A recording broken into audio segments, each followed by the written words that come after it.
Hey everybody, welcome back to the Husbands Know Better podcast. I'm Ben Husband. This is my brother Daniel Husband and our dad Daryl Husband. Thanks to everybody who listened to or watched our video last week. Really appreciate the support. It's great talking some basketball. So we're going to dive in for another week.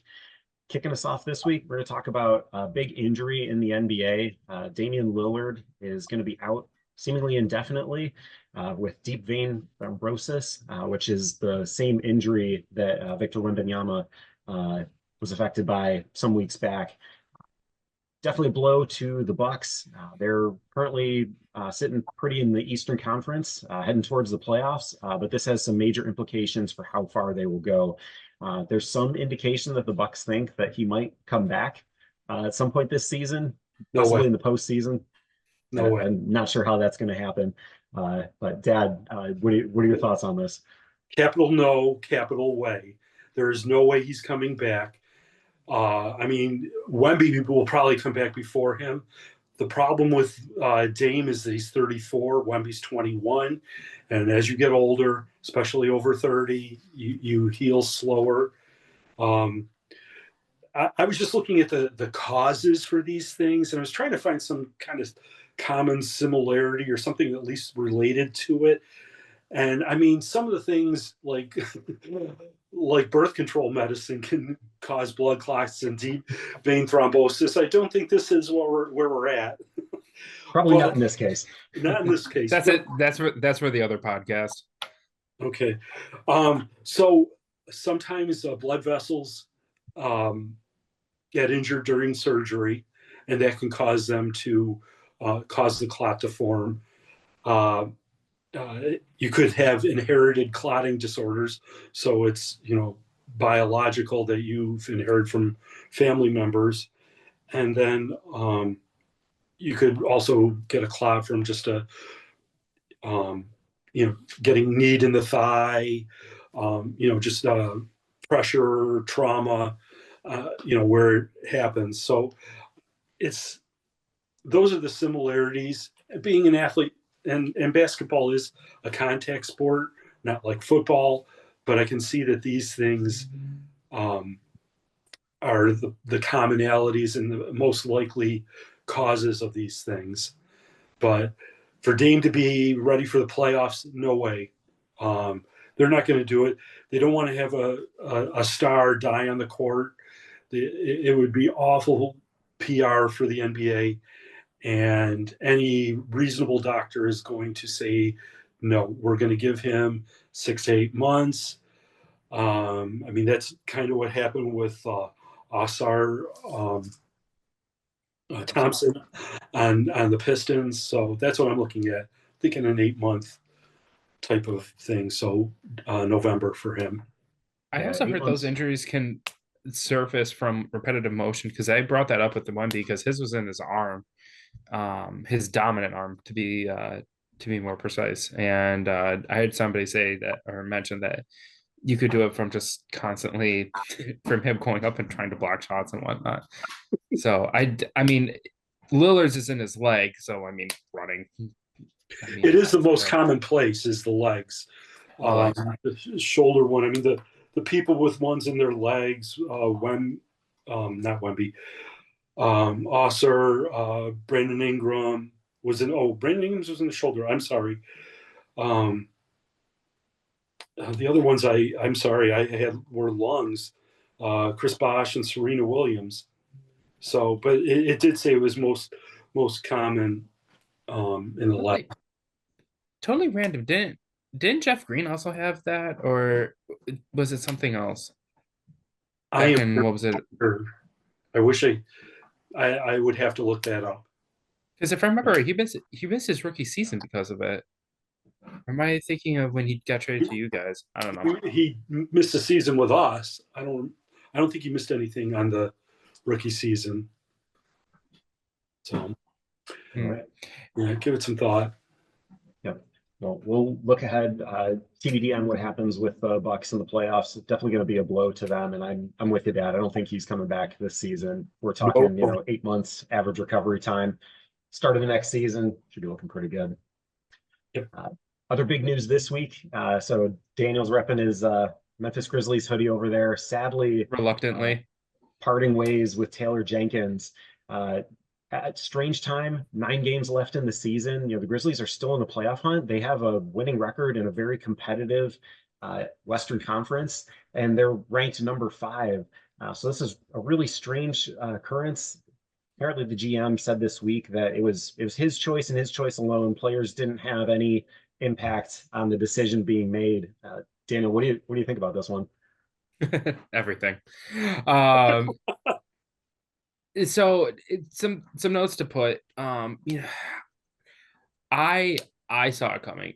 Not happening 9 games prior to the end of the season happening, but a lot of people are seeing the writings on the wall that his tenure with the Grizzlies was probably gonna be over by the end of the season. There was a lot of reluctancy with him playing Edey and Wells with essentially starting two. You have a playoff driven team starting 2 rookies, great rookies, talented rookies, but no coach wants to start 2 rookies being a top dog in the West. And you look at how the record is 44-29, and you go, oh, why would they fire their coach? But you got to look more deeper into it. We were the 2nd seed 3 months ago, and since the All-Star break, we've been 8-11. Our defensive has plummeted to the bottom of the league, and awful since it's been break. Yeah, and it's been Ja has been frustrated because new offense got implemented this season, and it's been pretty apparent that Ja's been frustrated with it, and it's been easy to notice that Ja's been frustrated with it because there's a lot of plays where he was just being left out of it completely, going off to just stand in the corner. And when you have a player like Ja, that's the last thing you do. He's a bat out of hell. You got to send him a pick and get him cut into roll into the basket. I hear your new coach is promotes that style of play. Yeah, and a lot of people, Tomas Ilsano, I think it is, or I think I just said that wrong, but close enough. A lot of people are saying that he's one of the all new coaching staff came in this year, minus Jenkins, obviously. And a lot of people are saying, oh, why would you just promote somebody that was just running an offense that didn't work with Ja? But he wasn't the one that was working, playing that offense that Ja didn't like. It was Noah Roche, who also got fired, who was kind of the offensive coordinator for that new offense that they were working on. And then Patrick St. Andrew was basically the defensive coordinator for the team too, that they also just let go, which is, when people look at it on the surface level, it's like, oh, hey, they had like a top 10 defense in the beginning of the season. Why would you can him? Well, it's not working anymore, clearly. So they, unfortunately decided to part ways. 9 games left in the season. My assumption is that they just wanted to shock the system to hopefully salvage everything, so that way you can avoid the play-in. God forbid we miss the playoffs. Oh, Lord have mercy. We don't have our first pick this year. We don't have our first round pick, so definitely need to make sure we make the playoffs. I think it's just a shocker. You've got enough talent there that you can develop them.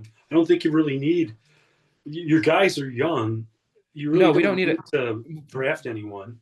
No, I'm going to be the first person to say that we don't need to draft anybody else. We don't need to draft anybody, but you can use a first round pick to get somebody instead of just dumping Marcus Smart's contract off on the Wizards and getting Marvin Bagley and Johnny Flynn, who's no longer with the team anymore. My thinking was have a first round pick, and let's say we were to miss the playoffs, we use a first round pick, attach some young assets to it, and hopefully a higher contract, and you go get somebody that can help you lead you to a better playoff round. It's uncertain time. We play you guys on Tuesday, so let's hopefully the best. But you guys are probably pretty pissed off that we beat you last time. So we'll see. Maybe we'll get a W. Please. I just end up losing yourself into the first round, but you'll still make it. I'm okay if we just I'm okay if we just flame out in the first round. It's fine. Let's figure it out in the off season. I just don't want to miss the playoffs. That's where I'm at. Yep. Other big news this week is on James Harden passing Moses Malone for the all-time scorers record in the NBA. So Harden passed him just by 1 point. So I saw that he had Moses Malone had 409, Harden 410. He's had multiple 30-point game seasons throughout his career. Very impressive scorer. I still remember he was the one that was bringing the Euro step in. And he also won the MVP award in 2018. So I think what's pretty cool about Harden passing up Moses Malone is that right in front of him is Carmelo Anthony and Shaq, only about 800 points up. So doing some math here, if Harden plays next season and has even just a very average season, he's going to pass them. He'll be number 8 on the all-time scoring record. I think, Dad, you had done a little bit of research on Moses Malone just to kind of rehash his career. He did average a couple of seasons of 30 points or more. The season that he came to Philly from Houston, he was the league MVP and finals MVP. It was back in '83 when they won the championship. Now the thing that helps, but it helps, but you also have to take the gameplay into context. Gameplay these days, the pace is so much faster up and down the court. You've got 3 points, a 3-point shot where half of his career he did not. Well, it wasn't half of his career, but the first 6-7 years of his career, there was no 3-point shot, and it was never utilized until ultimately the Steph and Klay Thompson era when it became the offense. So looking at his accolades, 12-time All-Star, 8-time All-NBA team, MVP of the league 3 times, 79, 82, 83, Hall of Fame in 2001, first year he was eligible. He was drafted out of high school by the ABA Utah Stars. Finished his career as the all-time leader of offensive rebounds. And here's one that I thought was incredible. He averaged 40 points a game in the playoffs, and that was including his last year making the playoffs in Atlanta, where he only averaged like 16 points.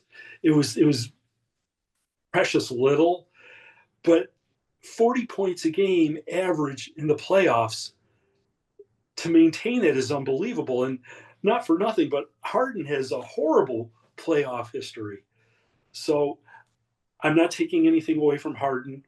He is exceptional. He's not my favorite, but giving the balance of different time eras, I just wanted to give a shout out to Moses Malone. Just an incredible player. 30 points per game back then, taking out the 3-point shot from it is very impressive, especially when Harden, takes a lot of them. And really, Harden's more of a one-way player. How many years those people getting on him for not playing defense? I think something to also note too is what I appreciate about your little fact check with Moses Malone and just a little deep dive on him is it's really easy just to look at these players that current NBAers are passing up, but it doesn't give the full story of who they're passing up and how they're why they're passing them up. Like you look at Moses, like what you just said, but averaging 44 points during a playoff run. That's just insane. And just thinking about those stats. So it's refreshing to, just reflect on these players and how, like, who's getting passed up. How many playoff series has Harden won? Very few. And when they needed him most, he was not there, whereas Moses Malone was there. He was everything. Yeah. However, you can't deny, say what you will about his playoff repertoire. His regular season arsenal is something special to watch. Yep. No matter how old he is. Fun.